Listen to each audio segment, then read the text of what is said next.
Price the lord brother, praise the lord sister. Yesu Krista ನಾಮದಲ್ಲಿ ನಿಮಗೆ ವಂದನೆಯನ್ನು ಸಲ್ಲಿಸ್ತೇನೆ. ಈ ಸಮಯದಲ್ಲಿ ಸತ್ಯವೇದ ವಾಕ್ಯಗಳನ್ನು ವಿಚಾರ ಮಾಡಿ ಆ ವಾಕ್ಯದ ಅರ್ಥಗಳನ್ನು ತಿಳಿದುಕೊಂಡು ಸತ್ಯದಲ್ಲಿ ನೆಲೆಗೊಳ್ಳೋಣ. ಈ ಸಮಯದಲ್ಲಿ ನಮ್ಮ ಸಹೋದರ ಆಗಿರುವಂತ ಶ್ರೀನಿವಾಸ್ ಬ್ರದರು ನಮ್ಮ ಮಧ್ಯದಲ್ಲಿದ್ದಾರೆ, ಮತ್ತೆ ನಮ್ಮ ಸಹೋದರ ಆಗಿರುವಂತ ಪ್ರಶಾಂತ್ ಬ್ರದರ್ ಅವರು ನಮ್ಮ ಮಧ್ಯದಲ್ಲಿದ್ದಾರೆ. ಸೊ ಅವರು ಆದಿಕಾಂಡ 1ನೇ ಅಧ್ಯಾಯ 26 ಮತ್ತು 27ನೇ ವಚನದಲ್ಲಿರುವಂತಹ ರಹಸ್ಯಗಳನ್ನು ನಾವು ಈ ಸಮಯದಲ್ಲಿ ಅವರ ಮುಖಾಂತರ ತಿಳ್ಕೊಳ್ಳೋಣ. Praise lord brothers, praise lord sisters, ಕರ್ತನಾದ ಯೇಸು ಕ್ರಿಸ್ತನ ನಾಮದಲ್ಲಿ ನಿಮ್ಮೆಲ್ಲರನ್ನು ವಂದಿಸುವನಾಗಿದ್ದೇನೆ. Praise lord brother. Praise lord brother, praise lord sisters, ಕರ್ತನಾದ ಯೇಸು ಕ್ರಿಸ್ತನ ನಾಮದಲ್ಲಿ ನಿಮ್ಮೆಲ್ಲರನ್ನು ವಂದಿಸುವನಾಗಿದ್ದೇನೆ. Praise lord brother. ತುಂಬಾ ಸಂತೋಷ.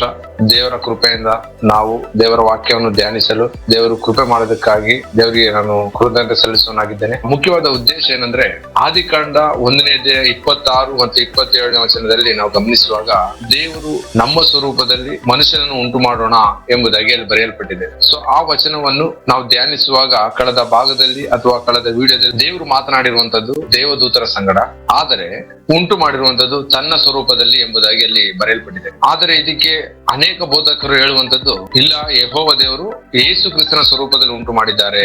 ಅಂದ್ರೆ ಯೆಹೋವ ದೇವರು ಮಾತನಾಡಿರುವಂತದ್ದು ತಂದೆಯ ಮಗನ ಸಂಗಡಲು ಮತ್ತು ಪವಿತ್ರಾತ್ಮ ಸಂಗಡಲು ಮಾತಾಡಿದ್ದಾರೆ. ಅವರು ದೇವದೂತರ ಸಂಗಡ ಮಾತಾಡಿಲ್ಲ ಮತ್ತು ದೇವದೂತರ ಹೋಲಿಕೆಗೆ ಉಂಟು ಮಾಡಲಿಲ್ಲ ಎಂಬುದಾಗಿ ಹೇಳುವವರಾಗಿದ್ದಾರೆ. ಮತ್ತು ನಾವು ದೇವದೂತರಿಗೆ ಹೋಲಿಕೆಯಾಗಿ ಉಂಟು ಮಾಡಿದ್ದಾರೆ ಎಂಬುದಾಗಿ ಹೇಳುವವರಾಗಿದ್ದಾರೆ. ಆದರೆ ನನ್ನ ಕೊನೆಯ ವಿಡಿಯೋದಲ್ಲಿ ನೀವು ಗಮನಿಸುವುದಾದ್ರೆ ತಿಳ್ಕೋಬಹುದು, ದೇವರು ತನ್ನ ಸ್ವರೂಪದಲ್ಲಿ ಉಂಟು ಮಾಡಿದ್ದಾನೆ ಎಂಬುದಾಗಿ ಬರೆಯಲ್ಪಟ್ಟಿದೆ ಎಂಬುದಾಗಿ ಉಪದೇಶ ಮಾಡಿದ್ದೇವೆ ಹೊರತು ದೇವದೂತರ ಸ್ವರೂಪದಲ್ಲಿ ಉಂಟು ಮಾಡಿದ್ದಾರೆ ಎಂಬುದಾಗಿ ಉಲ್ಲೇಖ ಆಗಲಿಲ್ಲ. ಅದು ನಿಮಗೂ ಸಹ ಗೊತ್ತಿದೆ. ಬಟ್ ಆದ್ರೆ ಮುಖ್ಯ ಉದ್ದೇಶ ಏನಪ್ಪಾ ಇದರಲ್ಲಿ ನಾವು ಈಗ ಸೇರಿರುವಂತದ್ದು ಅಂದ್ರೆ, ಆ ಅನೇಕ ಜನರು ಇದೇ ರೀತಿಯಾಗಿ ಅವರವರ ಮನಸ್ಸಿನಲ್ಲಿ ಇರುವಂತಹ ಆಲೋಚನೆಗಳು ಇಟ್ಕೊಂಡು ಅವರವರದೇ ಆದಂತಹ ಒಂದು ಕಲ್ಪನೆಗಳಿಂದ ನಡೆಯುವವರಾಗಿದ್ದಾರೆ. ಆದ್ರೆ ನಿಮ್ಮ ಮುಖಾಂತರವಾಗಿ ಇವತ್ತು ದೇವರು ತನ್ನ ಸ್ವರೂಪದಲ್ಲಿ, ಅಂದ್ರೆ ಆತನ ಸ್ವರೂಪ ಏನು, ಆತನ ಆ ಹೋಲಿಕೆ ಏನು ಎಂಬುದಾಗಿ ಜನರಿಗೆ ತಿಳಿಸ್ಲಿಕ್ಕೋಸ್ಕರ ಇವತ್ತು ದೇವರ ಆತ್ಮ ನಿಮ್ಮ ಮುಖಾಂತರವಾಗಿ ತಿಳಿಸುವವರಾಗಿದ್ದಾರೆ. ಆದ್ರಿಂದ ನಾನು ನಿಮ್ಮ ಮುಖಾಂತರದಿಂದ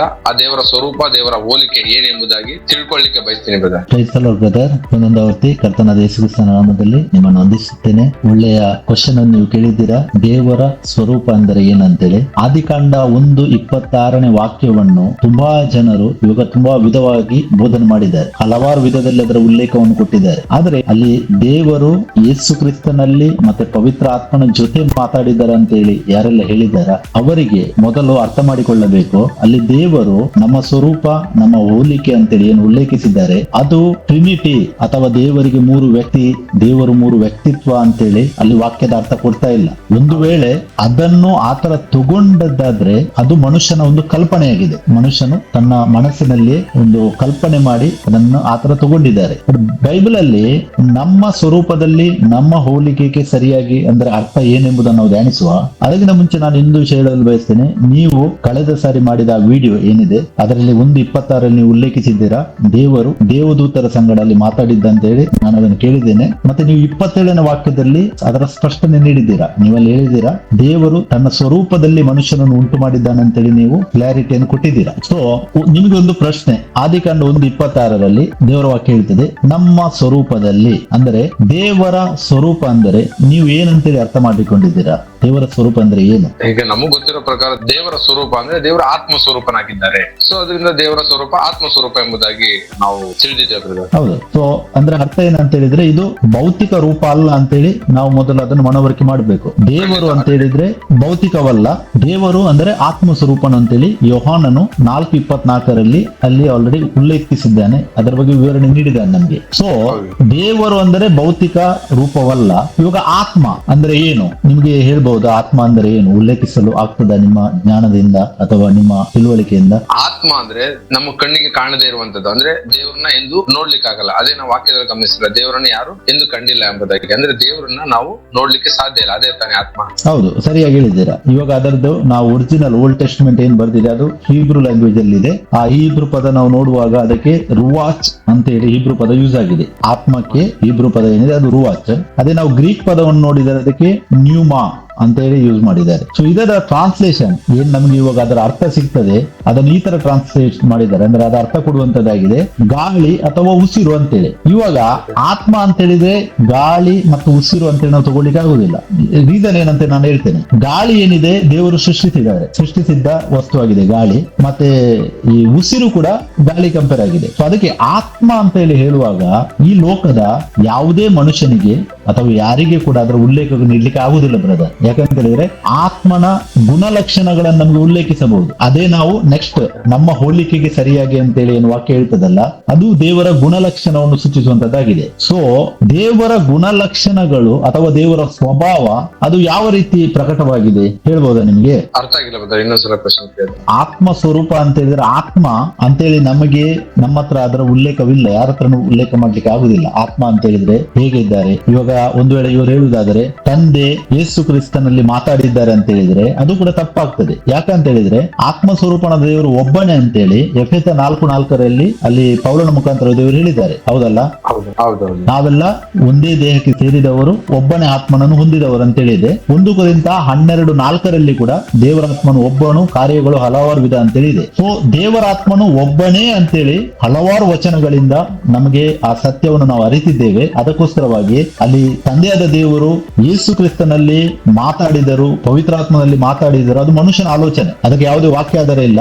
ಮತ್ತೆ ಯೇಸು ಎಂಬ ದೇಹ ಅದು ಬರುವುದು ನಮ್ಗೆ ಗೊತ್ತುಂಟು 2000 ವರ್ಷ ಮರಿಯಳ ಗರ್ಭದಲ್ಲಿ ಯಾವಾಗ ದೇವರು ದೇಹವನ್ನು ಧರಿಸಿದರು ಆ ದೇಹಕ್ಕೆ ಕೊಡಲ್ಪಟ್ಟ ಹೆಸರು ಅಂತೇಳಿ ಮತ್ತೆ 1:21 ನಿಮ್ಗೆ ಗೊತ್ತಾಗ್ತದೆ. ಸೊ ಆತ್ಮ ಸ್ವರೂಪ ಮತ್ತೆ ದೇಹ ದೇವರ ಸ್ವರೂಪ ಅಲ್ಲ, ನಾವು ಇದನ್ನ ಅರಿಬೇಕು. ಮೊದಲು ದೇಹ ಏನಿದೆ ಅದು ಸ್ವರೂಪ ಅಲ್ಲ, ಅದ್ರ ಬಗ್ಗೆ ಮತ್ತೆ ನಾವು ಮುಂದೆ ಕಂಟಿನ್ಯೂ ಧ್ಯಾನಿಸುವ. ಸೊ ನೆಕ್ಸ್ಟ್ ಅಲ್ಲಿ ದೇವರ ಹೋಲಿಕೆಗೆ ಸರಿಯಾಗಿ, ಸೊ ನಿಮಗೆ ದೇವರ ಹೋಲಿಕೆ ಅಂತ ಹೇಳಿದ್ರೆ ನೀವು ಯಾವ ತರ ಅದನ್ನು ಉಲ್ಲೇಖಿಸಬಹುದು? ದೇವರ ಹೋಲಿಕೆ ಅಂತಂದ್ರೆ ಇವಾಗ ಆತ್ಮನ ಗುಣಲಕ್ಷಣಗಳು, ಈಗ ಒಂದು ಉದಾಹರಣೆ ತಗೊಳ್ಳೋದಾದ್ರೆ ವಾಕ್ಯ ಇದೆ ಗಲಾತ್ಯ 5:22. ದೇವರ ಆತ್ಮ ನಮ್ಮಲ್ಲಿ ವಾಸ ಮಾಡೋದಾದ್ರೆ ಖಂಡಿತವಾಗ್ಲೂ ಆತನ ಗುಣಲಕ್ಷಣಗಳು ನಮ್ಮಲ್ಲಿ ಇರ್ತವೆ. ಸೊ ಈ ರೀತಿಯಾಗಿ ದೇವರ ಹೋಲಿಕೆ ಎಂಬುದಾಗಿ ನಾವು ತಗೋಬಹುದು. ಹೌದು, ಯಾಕಂತ ಹೇಳಿದ್ರೆ ದೇವರ ಗುಣಲಕ್ಷಣಗಳು ಅಂತ ಹೇಳುವಾಗ ನಮ್ಗೆ ಪ್ರೀತಿ, ಸಂತೋಷ, ಸಮಾಧಾನ, ದೀರ್ಘಶಾಂತಿ, ದಯೆ, ಉಪಕಾರ, ನಂಬಿಕೆ, ಸಾಧುತ್ವ, ಕ್ಷಮೆದಮೆ ಅಂತೇಳಿ 9 ಫಲಗಳ ಬಗ್ಗೆ ನಮಗೆ ಗಲಾತ್ಯ 5:22 ಉಲ್ಲೇಖ ಸಿಗ್ತದೆ. ಸೊ ದೇವರ ಸ್ವಭಾವವನ್ನು ಪ್ರತಿಬಿಂಬಿಸುವುದು ಯಾವುದು? ಅದೇ 9 ಫಲಗಳು. ಇವಾಗ ಒಬ್ಬನಲ್ಲಿ ದೇವರ ಆತ್ಮನು ನೆಲೆಗೊಂಡಿದ್ದಾನೆ ಅಂತೇಳಿ ನಾವು ಯಾವ ರೀತಿ ಆ ಮನುಷ್ಯನನ್ನು ನೋಡಿ ಅರಿಬಹುದು ಈಗ ಹೊಸ ಒಡಂಬಡಿಕೆಯಲ್ಲಿ ಅಂತ ಹೇಳಿದ್ರೆ ಆ ಫಲಗಳು ಅವನಲ್ಲಿ ಕಂಡು ಬಂದ್ರೆ ನಮ್ಗೆ ಅರಿಲಿಕ್ಕೆ ಆಗ್ತದೆ, ಈತನಲ್ಲಿ ದೇವರು ನೆಲೆಗೊಂಡಿದ್ದಾನೆ ಅಂತೇಳಿ. ಯಾಕೆ? ಅದು ಕ್ರಿಸ್ತನ ಸ್ವಾರೂಪ್ಯ ಅಂತೇಳಿ ಬೈಬಲ್ ಹೇಳ್ತದೆ ನಮ್ಗೆ. ರೋಮನ್ಸ್ 8:29 ಓದುವಾಗ ಅಲ್ಲಿ ಪೌಲನ ಮುಖಾಂತರ ದೇವರು ಬರೆದಿದ್ದಾರೆ, ಕ್ರಿಸ್ತನ ಸ್ವಾರೂಪ್ಯ ಉಳ್ಳವರಾಗುವಂತೆ ಅಂತೇಳಿ ಉಲ್ಲೇಖಿಸಿದೆ. ಅಂದ್ರೆ ಅದು ಏನಂತ ಅದು ದೇವರ ಗುಣಲಕ್ಷಣಗಳು. ಸೊ ಹಾಗಿದ್ರೆ ನಮ್ಮ ಸ್ವರೂಪದಲ್ಲಿ ಅಂದರೆ ಆತ್ಮ ಸ್ವರೂಪದಲ್ಲಿ ಮತ್ತೆ ನಮ್ಮ ಹೋಲಿಕೆಗೆ ಸರಿಯಾಗಿ ಅಂತೇಳಿ 26ನೇ ವಾಕ್ಯವೇನಿದೆ ಅಲ್ಲಿ ಮನುಷ್ಯರನ್ನು ಅಂತೇಳಿ ಇದೆ. ಮನುಷ್ಯರನ್ನು ಅಂತ ಹೇಳುವಾಗ ಒಬ್ಬ ಮನುಷ್ಯನನ್ನು ಅಂತೇಳಿ ಬೈಬಲ್ ಹೇಳ್ತಾ ಇಲ್ಲ. ದೇವರು ಏನು ಪ್ಲಾನಿಂಗ್ ಮಾಡ್ತಾರೆ ಆತನ ಸ್ವರೂಪದಲ್ಲಿ ಮತ್ತೆ ಆತನ ಹೋಲಿಕೆಗೆ ಸರಿಯಾಗಿ ಅಲ್ಲಿ ತುಂಬಾ ಮನುಷ್ಯರನ್ನು ಉಂಟು ಮಾಡ್ಲಿಕ್ಕೆ ದೇವರು ಪ್ಲಾನ್ ಮಾಡ್ತಾರೆ. ಮತ್ತೆ 27ನೇ ವಾಕ್ಯವನ್ನು ನಾವು ಓದುವಾಗ ಆದಿಕಾಂಡ 1:27 ಅಲ್ಲಿ ವಾಕ್ಯ ಹೇಳ್ತದೆ, ದೇವರು ತನ್ನ ಸ್ವರೂಪದಲ್ಲಿ ಮನುಷ್ಯನನ್ನು ಉಂಟು ಮಾಡಿದನು. ಅಂದ್ರೆ ಒಬ್ಬ ಮನುಷ್ಯನನ್ನು ಯಾವಾಗ ದೇವರು ಉಂಟು ಮಾಡ್ತಾರೆ, ಮೊದಲನೇ ಮನುಷ್ಯ ನಮ್ಗೆ ಗೊತ್ತುಂಟು, ಆತನನ್ನು ಉಂಟು ಮಾಡುವಾಗ ಅಲ್ಲಿ ತನ್ನ ಸ್ವರೂಪ ಅಂತೇಳಿ ಒಬ್ಬಾತನ ಸ್ವರೂಪವನ್ನು ದೇವರು ಸೂಚಿಸಿದ್ದಾರೆ. ಹಾಗಿದ್ರೆ ದೇವರ ಸ್ವರೂಪ ಅಂತೇಳಿ ನಾವು ಮೊದಲು ಅರಿಬೇಕು. ದೇವರ ಸ್ವರೂಪ ಅಂದರೆ ಈ ಮಣ್ಣಿನಿಂದ ಮಾಡಿದ ದೇಹ ಅಲ್ಲ. ದೇವರ ಸ್ವರೂಪ ಅಂತ ಹೇಳಿದರೆ ಆತ್ಮ. ಮತ್ತೆ ಆತ್ಮದ ಉಲ್ಲೇಖ ಯಾವ ಲ್ಯಾಂಗ್ವೇಜ್ ಅಲ್ಲಿ ಯಾವ ಮನುಷ್ಯನಿಗೂ ಕೊಡ್ಲಿಕ್ಕೆ ಆಗುದಿಲ್ಲ. ಯಾಕಂತ ಹೇಳಿದ್ರೆ ಆತ್ಮದ ಸ್ವಭಾವಗಳು ನಾವು ಧ್ಯಾನಿಸಿದೆವು ಗಲಾತ್ಯ 5:22. ಬಟ್ ಆತ್ಮನ ಸ್ವರೂಪ ಅದು ಯಾರಿಗೂ ಉಲ್ಲೇಖಿಸಲಿಕ್ಕೆ ಆಗುದಿಲ್ಲ ಬ್ರದರ್. ಯಾಕಂತ ಹೇಳಿದ್ರೆ ಗಾಳಿ, ಯೇಸು ಕ್ರಿಸ್ತರು ಯೋಹಾನ 3:3-8 ನಾವು ಓದುವಾಗ ಅಲ್ಲಿ ಆತ್ಮದಿಂದ ಹುಟ್ಟಿದವರ ಬಗ್ಗೆ ಯೇಸು ಕ್ರಿಸ್ತರು ಉಲ್ಲೇಖಿಸಿದ್ದಾರೆ. ಯೇಸು ಕ್ರಿಸ್ತರು ಏನ್ ಹೇಳ್ತಾರೆ ಅಲ್ಲಿ, ಆತ್ಮದಿಂದ ಹುಟ್ಟಿದವರೆಲ್ಲರೂ ಗಾಳಿ ತರ ಇರ್ತಾರೆ ಅಂತೇಳಿ. ಅಂದ್ರೆ ಗಾಳಿ ಎಲ್ಲಿಂದ ಬರ್ತದೆ ಅದನ್ನ ನೀನು ಫೀಲ್ ಮಾಡಬಹುದು, ಬಟ್ ಗಾಳಿಯನ್ನು ನೋಡ್ಲಿಕ್ಕೆ ಆಗುದಿಲ್ಲ. ಸೊ ಗಾಳಿ ಕೂಡ ಹೇಗೇನು ಸೃಷ್ಟಿಯಾಗಿದೆ. ಗಾಳಿಯನ್ನು ಸೃಷ್ಟಿಸಿದ ದೇವರು ಆತ್ಮ ಸ್ವರೂಪಣದ ದೇವರು. ಅದಕ್ಕೆ ಆತ್ಮ ಅಂತ ಹೇಳುವಾಗ ನಾವು ಗುಣಲಕ್ಷಣಗಳನ್ನು ಸೂಚಿಸಿ ಮಾತಾಡಬಹುದು ಬ್ರದರ್. ಇದರಲ್ಲಿ ಇದು ಅರ್ಥ ಆಯ್ತು ಅಂತ ತಿಳಿಸ್ತೇನೆ. ಇದರಲ್ಲಿ ಏನಾದ್ರು ಕ್ವಶನ್ಸ್ ಇದ್ರೆ ಕೇಳ್ಬೋದು ಬ್ರದರ್. ಇದರಲ್ಲಿ ಕ್ವಶನ್ ಅಂದ್ರೆ ಇವಾಗ ಆದಾಮನ ಒಳಗಡೆ ಇದ್ದಂತ ಆತ್ಮ ಅಂದ್ರೆ ಆತ್ಮಿಕವಾಗಿ ನಾವು ಆತನನ್ನು ಅಂದ್ರೆ ದೇವರ ಆತ್ಮ ಸ್ವರೂಪನು ಆತನ ಸ್ವರೂಪ ಒಂದು ದೇವರ ಗುಣಲಕ್ಷಣಗಳು ಅಂದ್ರೆ ಆತ್ಮನ ಗುಣಲಕ್ಷಣಗಳು ಎಂಬುದಾಗಿ ತಿಳ್ಕೊಂಡ್ರು. ಆದ್ರೆ ಕೆಲವರು ಯೇಸು ಕ್ರಿಸ್ತನಿಗೆ ಹೋಲಿಕೆ ಮಾಡಿ ಉಂಟು ಮಾಡಿದ್ದಾರೆ. ಅಂದ್ರೆ ಯೇಸು ಕ್ರಿಸ್ತನ ದೇಹವಾಗಿದ್ದಾನಲ್ಲ, ಅದರಿಂದ ದೇಹದ ರೀತಿಯಾಗಿ ಆದಾಮನ ಉಂಟು ಮಾಡಿದ್ದು ಎಂಬುದಾಗಿ ಹೇಳುವವರಾಗಿದ್ದಾರೆ. ಬಟ್ ಆದ್ರೆ ದೇಹಕ್ಕೆ ಒಂದು ಅರ್ಥ ಇರಬೇಕು ದೇವರ ವಾಕ್ಯದಲ್ಲಿ. ಬಟ್ ಅದು ನಿಮ್ಗೇನಾದ್ರೂ ತಿಳಿದಿದ್ರೆ ಸಹೋದರ ಸಹೋದರಿಗೆ ಹೆಂಗೆ ಅದ್ರ ತಿಳಿಸ್ತೀರಾ ಬ್ರದರ್?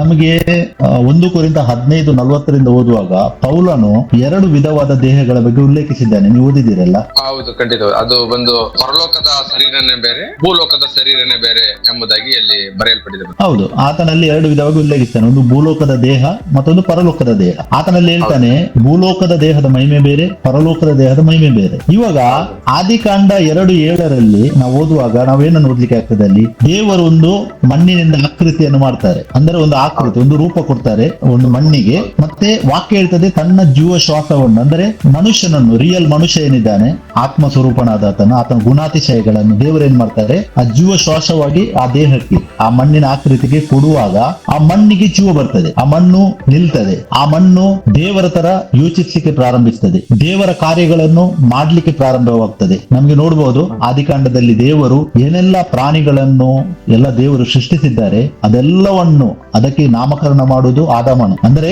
ದೇವರ ಅಧಿಕಾರ ಆದಿಕಾಂಡ 1:26, 1:28 ಪ್ರಕಾರ ಎಲ್ಲಾ ಅಧಿಕಾರವನ್ನು ಆ ಮಣ್ಣಿನಲ್ಲಿ ಸೃಷ್ಟಿಸಿದ ಆದಾಮ ಅಂತ ಹೇಳಿದ್ರೆ ಮಣ್ಣು ಅಂದ್ರೆ ದೇಹ, ಆ ದೇಹದಲ್ಲಿ ಸೃಷ್ಟಿಸಿದ ಆ ಒಳಗಿಟ್ಟ ಮನುಷ್ಯನು ಎಲ್ಲಾ ಅಧಿಕಾರವನ್ನಲ್ಲಿ ಕೊಡುವುದನ್ನು ಮತ್ತೆ ಎಲ್ಲಾ ಅಧಿಕಾರವನ್ನಲ್ಲಿ ಆದಾಮನು ಬಳಸುವುದನ್ನು ನೋಡ್ಲಿಕ್ಕೆ ಸಿಗ್ತದೆ. ಅದಕ್ಕೆ ಮೊದಲು ನಾವು ಧ್ಯಾನಿಸಬೇಕು, ಆದಾಮ ಅಂತ ಹೇಳಿದ್ರೆ ಮನುಷ್ಯ ಅಲ್ಲ, ಆದಾಮ ಅಂತ ಹೇಳಿದ್ರೆ ಮಣ್ಣಿನಿಂದ ಮಾಡಲ್ಪಟ್ಟವ. ಅದರ ಅರ್ಥನೇ ಮಣ್ಣು ಅಂತೇಳಿ. ಅಂದ್ರೆ ದೇವರು ಮಣ್ಣಿನಿಂದ ರೂಪ ಕೊಟ್ಟ, ಆ ರೂಪಕ್ಕೆ ಆದಾಮ ಅಂತೇಳಿ ದೇವರು ಕರೆದಿದ್ದಾರೆ. ಬೇಕಾದ್ರೆ ನಾವು ವಾಕ್ಯ ಧ್ಯಾನಿಸುವ ಆದಿಕಾಂಡ 3:19 ವಾಕ್ಯ. ಹೌದು, ಅದರಲ್ಲಿದೆ 3:19 ನೀನು ಮಣ್ಣಿನಿಂದ ತೆಗೆಯಲ್ಪಟ್ಟವನಲ್ಲವೇ, ನೀನು ಮಣ್ಣೆ, ಮತ್ತೆ ತಿರುಗಿ ಮಣ್ಣಿಗೆ ಹೋಗುವಿ ಎಂಬುದಾಗಿ ಆ ವಾಕ್ಯದಲ್ಲಿ ಉಲ್ಲೇಖ ಇದೆ. ಖಂಡಿತ. ಆದ್ರೆ ಆದಾಮ ಅಂದ್ರೆ ಮಣ್ಣು ಎಂಬುದಾಗಿ ನಾವು ಸ್ಪಷ್ಟ ತಿಳ್ಕೊಳ್ಳೋದು. ಬಟ್ ಅದರಲ್ಲಿ ನಾನೊಂದು ನಿಮ್ಗೆ ಎಕ್ಸ್ಪ್ಲೇಷನ್ ಕೊಡ್ಲಿಕ್ಕೆ ಬಯಸ್ತಿದ್ದಾರೆ. ಅಲ್ಲಿ ದೇವರು ನೀನು ಮಣ್ಣಿನಿಂದ ತೆಗೆಯಲ್ಪಟ್ಟವನಲ್ಲೂ, ನೀನು ಮಣ್ಣಿಗೆ ಸೇರತಕ್ಕದವನಾಗಿದೆ ಅಂತೇಳಿ ದೇವರಲ್ಲಿ ಆದಾಮನಿಗೆ ಕೊಡುವುದನ್ನು ನಮ್ಗೆ ನೋಡ್ಬೋದು. ರೀಸನ್ ಏನಂತ ಹೇಳಿದ್ರೆ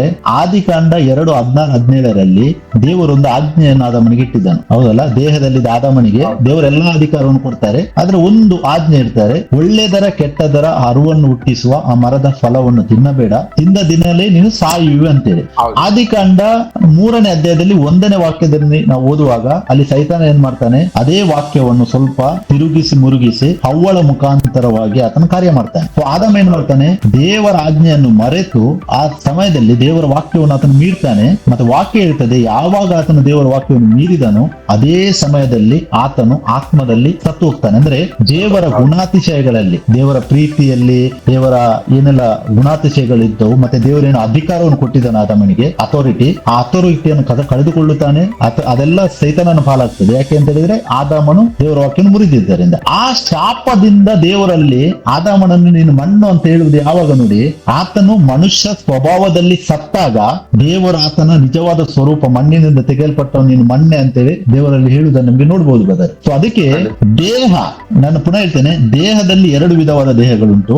ಮಣ್ಣಿನಿಂದ ಮಾಡಿದ ದೇಹ, ಮತ್ತೆ ದೇವರು ನೆಕ್ಸ್ಟ್ ನಮಗೆ ಇನ್ನೊಂದು ದೇಹ ಇಟ್ಟಿದ್ದಾರೆ, ಅದು ಯಾವುದು? ಪರಲೋಕದ ದೇಹ. ಯಾರೆಲ್ಲ ಆ ದೇಹವನ್ನು ಸೂಚಿಸಿ ದೇಹ, ಪ್ರಾಣ, ಆತ್ಮ ಇದು ದೇವರ ಸ್ವರೂಪ ಅಂತ ಹೇಳಿದರೆ ಅಲ್ಲಿ ತಪ್ಪಾಗ್ತದೆ. 2 ವಿಧವಾದ ಶರೀರ ಉಂಟಂತ ಬೈಬಲ್ ಹೇಳ್ತದೆ. ನೀವು ಜಸ್ಟ್ ಧ್ಯಾನಿಸಿ, ಒಂದು ವೇಳೆ ಭೂಲೋಕದ ಶರೀರ ದೇವರ ಸ್ವರೂಪ ಆದರೆ ಪರಲೋಕದ ದೇಹ ಉಂಟು, ಯಾವ ಸ್ವರೂಪ? ಸೊ ಅದು ತಪ್ಪು ಬ್ರದರ್, ಆ ಕಾನ್ಸೆಪ್ಟೇ ತಪ್ಪು. ಯಾಕಂದ್ರೆ ದೇವರಂದ್ರೆ ಆತ್ಮ ಸ್ವರೂಪನನ್ನು ಯಾರು ಉಲ್ಲೇಖ ಮಾಡ್ಲಿಕ್ಕೆ ಆಗುದಿಲ್ಲ, ನಾವು ಧ್ಯಾನಿಸಿದೆವು. ಮತ್ತೆ ನಮಗೆ ಇನ್ನೊಂದು ವಾಕ್ಯ ಸಿಗ್ತದೆ ಬೈಬಲ್ ಅಲ್ಲಿ, ಆದಾಮನ ಸ್ವರೂಪ ಬಗ್ಗೆ ಕೂಡ ಉಲ್ಲೇಖವಿದೆ. ನಾವು ವಾಕ್ಯ ಓದುವುದಾದರೆ ಆದಿಕಾಂಡ 5ನೇ ಅಧ್ಯಾಯ 3ನೇ ವಾಕ್ಯ, ಬೇಕಾದ್ರೆ ಸ್ವಲ್ಪ ಓದುವ ಬ್ರದರ್, ಅಲ್ಲಿ ವಾಕ್ಯದಲ್ಲಿ ಉಲ್ಲೇಖವಿದೆ. ವಾಕ್ಯ ಓದೋಣ. ಆದಿಕಾಂಡ 5ನೇ ಅಧ್ಯಾಯ 3ನೇ ವಾಕ್ಯ. ಆದಾಮನು 100 130 ವರ್ಷದವನಾದಾಗ ರೂಪದಲ್ಲಿ ತನ್ನ ಹೋಲಿಕೆಗೆ ಸರಿಯಾದ ಮಗನನ್ನು ಪಡೆದು ಅವನಿಗೆ ಸೇತನೆಂದು ಹೆಸರಿಟ್ಟನು. ಆಮೇಲೆ ಇಲ್ಲಿ ವಾಕ್ಯ ಏನ್ ಹೇಳ್ತದೆ? ಆದಾಮನು 130 ವರ್ಷದವನಾದಾಗ, ಇಲ್ಲಿ ದೇವರು ಆದಾಮನನ್ನು ಸೂಚಿಸುವುದು ಮಣ್ಣು, ಅಂದ್ರೆ ಆದಾಮ ಅಂತ ಹೇಳಿ ಉಲ್ಲೇಖವಾಗಿದೆ. ಆದಾಮನಿಗೆ 130 ವರ್ಷದವನಾದಾಗ ಆದಾಮನು ತನ್ನ ರೂಪದಲ್ಲಿ ಮತ್ತೆ ತನ್ನ ಹೋಲಿಕೆಗೆ ಸರಿಯಾಗಿ, ಅಂದರೆ ಶರೀರ ಸ್ವಭಾವಕ್ಕೆ ಅನುಗುಣವಾಗಿ, ಅರ್ಥ ಇದರದ್ದು, ಅಲ್ಲಿ ಮಗನನ್ನು ಪಡೆಯುತ್ತಾನೆ ಅಂತೇಳಿ ವಾಕ್ಯ ಹೇಳುತ್ತದೆ. ಇಲ್ಲಿ ದೇವರ ಸ್ವರೂಪ ಆದಿಕಾಂಡ 1:26, 1:27 ನಾವೇನು ನೋಡಿದೆವು, ಆ ಸ್ವರೂಪ ಬಗ್ಗೆ ಇಲ್ಲಿ ಬೈಬಲ್ ಮಾತಾಡ್ತಾ ಇಲ್ಲ. ಇಲ್ಲಿ ಬೈಬಲ್ ಮಾತಾಡ್ತಾ ಇರುವುದು ಆದಾಮನ ಸ್ವರೂಪದ ಬಗ್ಗೆ, ಅಂದ್ರೆ ಆ ಮಣ್ಣಿನ ಸ್ವರೂಪದಲ್ಲಿ, ಅಂದ್ರೆ ಆತ್ಮದಲ್ಲಿ ಆಲ್ರೆಡಿ ಆತನು ಮನುಷ್ಯನು ಸತ್ತು ಹೋಗಿದ್ದಾನೆ ಪಾಪ ಮಾಡಿದ್ದರಿಂದ. ಸೊ ಇಲ್ಲಿ ದೇಹದ ಸ್ವರೂಪ ಬಗ್ಗೆ ಮಾತಾಡ್ತದೆ ವಾಕ್ಯ. ದೇಹದ ಸ್ವರೂಪದಲ್ಲಿ ಆದಾಮನು ಸ್ವರೂಪದಲ್ಲಿ ಮತ್ತೆ ಆತನ ಹೋಲಿಕೆಗೆ ಸರಿಯಾಗಿ, ಅಂದ್ರೆ ಶರೀರ ಸ್ವಭಾವಕ್ಕೆ ಅನುಗುಣವಾಗಿ, ಶರೀರದ ಸ್ವಭಾವಗಳಿದೆ ಅಲ್ಲ, ಅದಕ್ಕೆ ಅನುಗುಣವಾಗಿ ಆತನು ಮಗನನ್ನು ಪಡೆಯುತ್ತಾನೆ. ಆತನಿಗೆ ಸೇತ ಎಂದು ಹೆಸರಿಡ್ತಾರೆ. ಈ ಪ್ರೋಸೆಸ್ ಕಂಟಿನ್ಯೂ ಆಗ್ತದೆ. ಅಲ್ಲಿಂದ ಮರಿಯಳ ಗರ್ಭದಲ್ಲಿ ಸ್ವತಃ ದೇವರು ದೇಹ ಧರಿಸಿ ಈ ಲೋಕಕ್ಕೆ ಬರುವ ತನಕ ಈ ಪ್ರೋಸೆಸ್ ಕಂಟಿನ್ಯೂ ಆಗ್ತದೆ. ವಿದೌಟ್ ಬ್ರೇಕ್ ಕಂಟಿನ್ಯೂ ಆಗ್ತದೆ, ಹೌದಲ್ಲ? ರಫ್ಲಿ 4000 ಇಯರ್ಸ್, 4000 ವರ್ಷಗಳು ಇದೇ ರೀತಿ ಕಂಟಿನ್ಯೂ ಆಗ್ತದೆ. ಮತ್ತೆ ಅದಕ್ಕೆ ಬ್ರೇಕ್ ಕೊಡ್ತಾರೆ ದೇವರು. ಮರಿಯಳ ಗರ್ಭದಲ್ಲಿ ಮತ್ತಾಯ 1:21 ವಾಕ್ಯದ ಪ್ರಕಾರ ತಾನೇ ದೇಹ ಧರಿಸಿ ಯೇಸು ಎಂಬ ಹೆಸರು ಪಡೆದು ಈ ಲೋಕಕ್ಕೆ ಯಾವಾಗ ದೇವರು ಬರ್ತಾರೆ, ಕಡೆ ಆದಾಮನಾಗಿ ಬರ್ತಾರೆ, ಆವಾಗ ಅದು ಬ್ರೇಕ್ ಆಗ್ತದೆ. ಮತ್ತೆ ಅಲ್ಲಿಂದ ನಮಗೆ ರಕ್ಷಣೆ ಕಾರ್ಯ, ಮನುಷ್ಯನು ಬಿದ್ದಿದ್ದನೋ ಅಲ್ಲಿಂದ ರಕ್ಷಣೆ ಕಾರ್ಯ ದೇವರದ್ದು ಸ್ಟಾರ್ಟ್ ಆಗ್ತಿದ್ದಾರೆ. ಸೊ ಇವಾಗ ನೀವು ಕೇಳ್ಬೋದು, ಮರಿಯಳ ಗರ್ಭದಲ್ಲಿ ಬಂದರೆ ಅದು ಕೂಡ ಮಣ್ಣೆ ಹೌದಾ ಅಲ್ವಾ ಅಂತ ಹೇಳಿ ನಿಮ್ಗೊಂದು ಕ್ವಶನ್ ರೈಸ್ ಆಗ್ಬೋದು, ಹೌದಲ್ಲ? ಹೌದು, ಖಂಡಿತ ಬರ್ತಾರೆ. ಇವಾಗ ಧ್ಯಾನಿಸಿ ಬ್ರದರ್, ಪ್ರೋಸೆಸ್ ಧ್ಯಾನಿಸಿ. ಎಲ್ಲಾ ಮನುಷ್ಯರಿಗೆ ದೇಹದಲ್ಲಿ ತಂದೆ ಅಂತೇಳಿ 4000 ವರ್ಷಗಳಲ್ಲಿ ಯಾರೆಲ್ಲ ಈ ಲೋಕಕ್ಕೆ ಬಂದಿದ್ದಾರೆ ಎಲ್ಲರಿಗೂ ದೇಹದಲ್ಲಿ ಮನುಷ್ಯ, ಅಂದ್ರೆ ಇನ್ನೊಬ್ಬ ಮನುಷ್ಯನೇ ತಂದೆಯಾಗಿದ್ದನು ದೇಹದಲ್ಲಿ, ಹೌದಲ್ಲ? ಬಟ್ ಯೇಸು ಈ ಲೋಕಕ್ಕೆ ಬರುವಾಗ ವಾಕ್ಯ ಏನ್ ಹೇಳ್ತದೆ? ಮರಿಯಳ ಗರ್ಭದಲ್ಲಿ ಪವಿತ್ರ ಆತ್ಮನಿಂದ ಒಂದು ಶಿಶು ಜನನವಾಗ್ತದೆ. ಆ ಪುರುಷ ಸಂಕಲ್ಪದಿಂದ ಅಲ್ಲ, ಪವಿತ್ರ ಆತ್ಮನ ಸಂಕಲ್ಪದಿಂದಲೇ ಒಂದು ಶಿಶು ಈ ಲೋಕಕ್ಕೆ ಬರ್ತದೆ. ಅದಕ್ಕೆ ಈ ಮನುಷ್ಯನ, ಅಂದ್ರೆ ಈ ಆದಾಮನಿಂದ ಬಂದ ರಕ್ತ ಆ ದೇಹದಲ್ಲಿ ಬರುವುದಿಲ್ಲ ಬ್ರದರ್, ಅದು ಬೇಕಾಗಿ ಪರಿಶುದ್ಧವಾದ ರಕ್ತದಲ್ಲಿ ಒಂದು ದೇಹವು ಈ ಲೋಕದಲ್ಲಿ ಹುಟ್ಟುತ್ತದೆ. ಮತ್ತೆ ಆ ದೇಹದ ಒಳಗಡೆ ಸ್ವತಃ ಆತ್ಮ ಸ್ವರೂಪಣದ ದೇವರು ಈ ಲೋಕಕ್ಕೆ ಬರ್ತಾನೆ. ಮತ್ತೆ ಆತನ ಕಾರ್ಯಗಳನ್ನು ಹೇಗೆ ಇದನ್ನು ನಮ್ಗೆ ಅರಿಬಹುದು ಅಂತ ಹೇಳಿದ್ರೆ, ನಾವು ಮತ್ತಾಯದಲ್ಲಿ, ಲೂಕದಲ್ಲಿ, ಮಾರ್ಕ ಮತ್ತೆ ಯೋಹಾನದಲ್ಲಿ ಆತನು ಮಾಡುವಂತ ಆ ಕಾರ್ಯಗಳು, ಅಂದ್ರೆ ದೇವರು ಆದಾಮನಿಗೆ ಪಾಪ ಮಾಡುವುದಕ್ಕಿಂತ ಮುಂಚೆ ಆತನ ಸ್ವರೂಪ, ಆತನ ಹೋಲಿಕೆಯನ್ನು ದೇವರು, ಅದು ಸೇಮ್ ಕಾರ್ಯಗಳು ಇಲ್ಲಿ ಯೇಸು ದೇಹದಲ್ಲಿ ಮಾಡುವುದನ್ನು ನಮಗೆ ನೋಡ್ಲಿಕ್ಕೆ ಸಿಗ್ತದೆ. ಸೊ ಇದು ಏನನ್ನು ಸೂಚಿಸ್ತದೆ ಅಂತ ಹೇಳಿದ್ರೆ, ದೇವರು ಸ್ವತಃ ಲೋಕಕ್ಕೆ ಬಂದದನ್ನು ಸೂಚಿಸ್ತದೆ ಬ್ರದರ್. ಅದಕ್ಕೆ ಮೊದಲು ಅರಿಯಿರಿ, ದೇವರು ಅಂತ ಹೇಳಿದ್ರೆ ಆತನು ಒಬ್ಬನೇ, ಆತನ ಆಜ್ಞೆ ಇದೆ, ನಮ್ಗೆ ಗೊತ್ತುಂಟು ಆಜ್ಞೆ ಏನಿದೆ. ನಮ್ಮ ದೇವರಾದ ಕರ್ತನು ಒಬ್ಬನೇ ದೇವರು. ಕರ್ತನು ಅಂತ ಹೇಳಿದ್ರೆ ಹಳೆ ಒಡಂಬಡಿಕೆಯಲ್ಲಿ ಯೆಹೋವನಾಗಿ ಆತನು ಪ್ರಕಟವಾಗಿದ್ದನು. ಹೊಸ ಒಡಂಬಡಿಕೆಯಲ್ಲಿ ರೋಮನ್ಸ್ 19, 1-12 ವಾಕ್ಯದ ಆಧಾರ ಮೇಲೆ ಪೌಲನು ಹೇಳ್ತಾನೆ, ಯೇಸುವನ್ನೇ ಕರ್ತನೆಂದು ಬಾಯಿಂದ ಅರಿಕೆ ಮಾಡಬೇಕಂತೆ. ಸೊ ದೇವರ ಆಜ್ಞೆ, ನಮ್ಮ ದೇವರಾದ ಕರ್ತನು ಒಬ್ಬನೇ ದೇವರು ಅಂತ ಹೇಳಿದ್ರೆ ನಮ್ಮ ದೇವರಾದ ಕರ್ತನಾದ ಯೇಸುವೆ ಒಬ್ಬನೇ ದೇವರು ಅಂತೇಳಿ ಅರ್ಥ. ಸೊ ಇದೇ ವಾಕ್ಯವನ್ನು ನೀವು ಬೇಕಾದ್ರೆ 1 ತಿಮೋತಿ 1:17 ವಾಕ್ಯವನ್ನು ನಾವು ಧ್ಯಾನಿಸಬಹುದು. ಅಲ್ಲಿ ದೇವರ ಬಗ್ಗೆ ಉಲ್ಲೇಖವಿದೆ. ಆ ಒಂದು ವಾಕ್ಯವನ್ನು ನಾವು ಧ್ಯಾನಿಸುವ. ಸರ್ವ ಯುಗಗಳ ಅರಸನು, ನಿರ್ಲಯನು, ಅದೃಶ್ಯನು ಆಗಿರುವ ಏಕ ದೇವರಿಗೆ ಯುಗ ಯುಗಾಂತರಗಳಲ್ಲಿಯೂ ಮಾನ ಪ್ರಭಾವಗಳಿರಲಿ. ಆಮೇನ್. ಆಮೇನ್. ಎಷ್ಟೊಂದು ಮೀನಿಂಗ್ಫುಲ್ ಇದೆ ಅಲ್ಲ ಬ್ರದರ್? ವಾಕ್ಯ ಏನ್ ಹೇಳ್ತದೆ? ಸರ್ವ ಯುಗಗಳ ಅರಸ, ನಿರ್ಲಯ ಮತ್ತೆ ಅದೃಶ್ಯ, ಅಂದ್ರೆ ಯಾರಿಗೆ ಕಾಣದವ, ನಿರ್ಲಯ ಅಂದ್ರೆ ಅಮರತ್ವ ಉಳ್ಳತವನು ಆಗಿರುವ ಏಕ ದೇವರಿಗೆ. ಇವಾಗ ನೀವು ಹೇಳ್ತೀರಾ, ತುಂಬಾ ಜನರು ಹೇಳ್ತಾರೆ, ಅಲ್ಲಿ ಆದಿಕಾಂಡ 1:26 ದೇವರು ಅಂದ್ರೆ ತ್ರೈಕತ್ವ ಇದೆ, ಅಲ್ಲಿ ಆತ್ಮ ಸ್ವರೂಪಣದ ದೇವರು ಮಗನಾದ ಯೇಸು ಕ್ರಿಸ್ತನಲ್ಲಿ ಪವಿತ್ರಾತ್ಮನಲ್ಲಿ ಮಾತಾಡಿದ್ದಾರೆ ಅಂತ ಹೇಳ್ತಾರೆ. ಬಟ್ ಇಲ್ಲಿ ವಾಕ್ಯ ಹೇಳ್ತದೆ, ಸರ್ವಯುಗಗಳ ಅರಸ, ನಿರ್ಲಯ, ಅದೃಶ್ಯ ಆಗಿರುವ ಏಕ ದೇವರಿಗೆ. ಏಕ ಅಂತ ಹೇಳುವಾಗ ನಮಗೆ ಕನ್ನಡದ ಟ್ರಾನ್ಸ್ಲೇಷನ್, ನಾವ್ ಇದನ್ನು ಗ್ರೀಕ್ ಅಲ್ಲಿ ಓದುವುದಾದ್ರೂ ಕೂಡ ಅಲ್ಲಿ ಏಕ ಅಂತ ಹೇಳಿದ್ರೆ ಒಬ್ಬನೇ ಅಂತೇಳಿ ಅರ್ಥ ಬ್ರದರ್. ಏಕ ದೇವರಿಗೆ ಮಾನ ಪ್ರಭಾವಗಳಿರಲಿ. ಆಮೇನ್ ಅಂತೇಳಿ ಉಲ್ಲೇಖವಾಗಿದೆ ನೋಡಿ. ಆಮೇನ್, ಆಮೇನ್ ಅಂತ ಹೇಳಿದ್ರೆ ಹೌದು ಸತ್ಯವಾಗಿದೆ ಅಂತೇಳಿ ಅರ್ಥ. ಆಮೇನ್ ಅಂತ ಹೇಳಿದ್ರೆ ನಮಗಿಂತ ಒಳ್ಳೇದು. ಈ ಮುಸ್ಲಿಮರಿಗೆ ಕೇಳಿದ್ರೆ ಅವರು ಹೇಳ್ತಾರೆ ಅರ್ಥ ಅದರದ್ದು, ಅಂದ್ರೆ ನಾವು ಎಗ್ರಿ ಆಗುವುದಂತೇಳಿ. ಹೌದು ನಾನು ಎಗ್ರಿ ಆಗ್ತೇನೆ, ಒಬ್ಬನೇ ದೇವರು ಅಂತೇಳಿ ನಾನು ಎಗ್ರಿ ಆಗ್ತೇನೆ ಅಂತೇಳಿ ಅರ್ಥ ಬ್ರದರ್. ಅಂದ್ರೆ ಅಷ್ಟೊಂದು ಡೀಪ್ ಆಗಿ ಈ ವಾಕ್ಯದಲ್ಲಿ ಇಲ್ಲಿ ಪೌಲನು ಬರೆದಿದ್ದಾನೆ. ಏಕ ದೇವರು, ಒಬ್ಬನೇ ದೇವರು. ಅದೇ ಒಬ್ಬನೇ ದೇವರು ಶರೀರ ಧಾರಣೆ ಮಾಡಿ ಲೋಕಕ್ಕೆ ಬಂದಿದ್ದು. ಯೋಹಾನ 14:10 ಫಿಲಿಪ್ಪನ್ ಏನು ಕೇಳ್ತಾನೆ? ಫಿಲಿಪ್ಪನ್ ಯೇಸು ಕೇಳ್ತೇನೆ, ನಮ್ಗೆ ತಂದೆಯನ್ನು ತೋರಿಸು ಅಂತ ಹೇಳ್ತಾನೆ, ಹೌದಾ? ಆ ಟೈಮಲ್ಲಿ ಯೇಸು ಏನ್ ಹೇಳ್ತಾರೆ? ಫಿಲಿಪ್ಪ, ನೀನು ಇಷ್ಟು ದಿವಸ ನನ್ನ ಸಂಗಡ ಇದ್ದೀಯಾ, ನನ್ನನ್ನು ನೀನು ನೋಡಿದ್ಯಾ, ನನ್ನನ್ನು ನೋಡಿದ ಮೇಲೆ ತಂದೆಯನ್ನು ನೋಡಿದ ಹಾಗೆ ಆಯ್ತು, ಮತ್ತೆ ಇನ್ನು ನೀನು ತಂದೆಯನ್ನು ತೋರಿಸು ಅಂತೇಳಿ ಕೇಳುವುದು ಹೇಗೆ ಅಂದ್ರೆ ಕ್ವಶನ್ ಮಾರ್ಕ್ ಆಗ್ತಾರೆ. ಅದಕ್ಕೆ ಫಿಲಿಪ್ಪನಿಗೆ ಅಲ್ಲಿ ಅರ್ಥ ಆಗ್ತದೆ, ಆತ್ಮ ಸ್ವರೂಪನಾದ ದೇವರೇ ಆ ದೇಹದಲ್ಲಿ ಇದ್ದಾರೆ ಅಂತೇಳಿ. ಅಂದ್ರೆ ಯೇಸು ಅಂದ್ರೆ ಏನ್ ಬ್ರದರ್? ಯೇಸು ಅಂದ್ರೆ ದೇಹ, ಮನೆ. ನಾವು ಧ್ಯಾನಿಸಿದೆವಲ್ಲ ಆದಿಕಾಂಡ 2:7 ನಾವು ಧ್ಯಾನಿಸಿದೆವು. ಭೂಲೋಕದ ಶರೀರವನ್ನು ತೆಗೆದುಕೊಂಡು ಆತ್ಮ ಸ್ವರೂಪಣದ ದೇವರೇ ರಕ್ಷಕನಾಗಿ ಈ ಲೋಕಕ್ಕೆ ಬಂದಿದ್ದಲ್ಲ. ಸೊ ಅದೇ ಆತನೇ ಮಾತಾಡಿದ್ದಲ್ಲ, ಆತ್ಮ ಸ್ವರೂಪಣದ ದೇವರೇ ಆ ದೇಹದಲ್ಲಿ ಇದ್ದು ಮಾತಾಡಿದ್ದು. So ಇದನ್ನು ನಾವು ಅರ್ಥ ಮಾಡಿದ್ರೆ ಬ್ರದರ್, ನಮಗೆ ಆ ದೇವರ ಸ್ವರೂಪ ಮತ್ತೆ ದೇವರ ಹೋಲಿಕೆ ಅದು ಕರೆಕ್ಟ್ ಆಗಿ ಅರ್ಥ ಆಗ್ತದೆ ಬ್ರದರ್. ನಾನು ಯೋಚಿಸ್ತೇನೆ ನಿಮಗೂ ಕೂಡ ಇದರ ಬಗ್ಗೆ ದೇವರ ಪ್ರಕಟಣೆ ನೀಡಿದ್ದಾನೆ ಅಂತೇಳಿ ನಾನು ಭಾವಿಸ್ತೇನೆ. ಇನ್ನು ಬ್ರದರ್ ಏನಾದ್ರು ಕ್ವಶನ್ ಇದ್ರೆ ಕೇಳಬಹುದು. ಇಲ್ಲ ಬ್ರದರ್, ಖಂಡಿತವಾಗ್ಲು ದೇವ್ರ ನಮ್ಗೆ ಸ್ತೋತ್ರವಾಗ್ಲಿ. ಇಷ್ಟೊತ್ತುಗಳ ಕಾಲ ದೇವರ ಆತ್ಮನು ನಿಮ್ಮನ್ನು ಮರೆಮಾಚಿಕೊಂಡು ಈ ಅದ್ಭುತವಾದಂತ ಅಂದ್ರೆ ತನ್ನ ಹೋಲಿಕೆ, ತನ್ನ ಸ್ವರೂಪ ಯಾವುದು, ಯಾವ ರೀತಿ ಇದೆ ಎಂಬುವಂತದನ್ನ ಬಹಿರಂಗ ಪಡಿಸೋದಕ್ಕಾಗಿ ದೇವರ ನಾಮಕ್ಕೆ ಮಹಿಮೆ ಉಂಟಾಗಲಿ. ಮತ್ತು ಈ ಏನು ಅನೇಕ ಉಪದೇಶಗಳಿವೆ, ಆ ದೇವರು ಯೇಸು ಕ್ರಿಸ್ತನಿಗೆ ಹೋಲಿಕೆ ಮಾಡಿ ಉಂಟು ಮಾಡಿದ್ದಾರೆ ಅಥವಾ ಯೇಸು ಕ್ರಿಸ್ತರು ದೇಹದಲ್ಲಿದ್ರು ಇಲ್ಲ ಆತ್ಮದಲ್ಲಿದ್ರು ಎಂಬುದಾಗಿ ಅವರೇ ತುಂಬಾ ಒಂದು ಏನು ಗೊಂದಲದಲ್ಲಿದ್ದಾರೆ. ಈ ಗೊಂದಲದಿಂದ ಎಲ್ಲರೂ ಬರ್ತಾರೆ ಈ ವಿಡಿಯೋ ಮುಖಾಂತರ ಎಂಬುದಾಗಿ ನಾನು ನೆನೆಸುವನಾಗಿದ್ದೇನೆ ಬ್ರದರ್. ತುಂಬಾ ಧನ್ಯವಾದಗಳು. ದೇವರ ಸ್ವರೂಪ, ದೇವರ ಹೋಲಿಕೆ ಏನೇನು ಎಂಬುದಾಗಿ ಇಷ್ಟೊತ್ತುಗಳ ಕಾಲ ವಾಕ್ಯದ ಮುಖಾಂತರವಾಗಿ ತಿಳಿಸ್ಕೊಟ್ಟದಕ್ಕಾಗಿ ನಿಮ್ಗೆ ನನ್ನ ಹೃದಯ ಪೂರ್ವಕವಾದ ವಂದನೆ ಸಲ್ಲಿಸ್ತಾ ಕರ್ತನಾದ ಯೇಸು ಕ್ರಿಸ್ತನಿಗೆ ನಾನು ಸ್ತುತಿಗನ ಮಹಿಮೆಯನ್ನ ಸಲ್ಲಿಸುವನಾಗಿದ್ದೇನೆ. Praise the lord brothers, praise the lord sisters. Praise the lord, praise the lord. Thank you very much. ಒಂದು ಒಳ್ಳೆಯ ಸಮಯವನ್ನು ದೇವರ ವಾಕ್ಯವನ್ನು ಇಲ್ಲಿ ಶೇರ್ ಮಾಡುವಂತ ಒಂದು ಕೃಪೆಯನ್ನು ಕೊಟ್ಟಿದ್ದಕ್ಕಾಗಿ ನಾನು ನಿಮಗೂ ಥ್ಯಾಂಕ್ಸ್ ಹೇಳ್ತೇನೆ. ಮತ್ತೆ ನಮ್ಮ ಕರ್ತನು, ರಕ್ಷಕನು, ಒಡೆಯನೂ ಆದ ಏಕದೇವರಾದ ಯೇಸು ಕ್ರಿಸ್ತನಿಗೆ ಎಲ್ಲಾ ಘನ ಮಾನ ಸಲ್ಲಿಸ್ತೇನೆ. Praise the lord brother. Thank you.